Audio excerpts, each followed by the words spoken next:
আমার ভাইয়েরে পাথর দিয়ে আমার ভাইয়ের নির্মমভাবে হত্যা করছে। আমার যারা বিধবা করছে আমি তাকে ফাঁসি চাই। হ্যাঁ, আমি অবশ্যই আমার বাবার হত্যার বিচার চাই। আমাদের এতিম বানায় ফেলছে, আমরা কোথায় থাকবো? আমার বাবাটাকে কিভাবে নিষ্ঠুরভাবে আঘাত করছে, পাথর দিয়ে কিভাবে মারছে, কিভাবে রাস্তায় ফেলে মারছে। হত্যাদের ফাঁসি চাই, হত্যাদের একান্ত ফাঁসি চাই আমরা।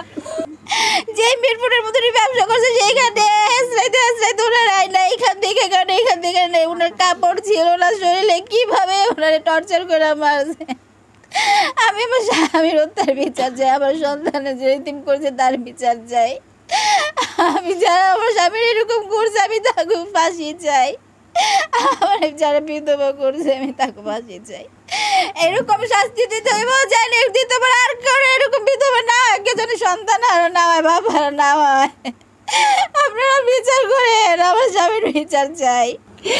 আমার বাইরে সলঙ্গ কইরা বুকের উপরে পাড়া দিয়া যাতাম, বুকের উপরে অনেক অত্যাচার করছে। আমার ভাইয়ের হত্যার বিচার চাই, ফাঁসি চাই। আমার ভাইয়ের যারা এমন নির্মমভাবে হত্যা করছে, আমার ভাইয়ের আমার ছোট ছোট দুইটা ভাস্তি বাদে এতিম করছে, তারা যা আমি হত্যার বিচার চাই, ফাঁসি চাই।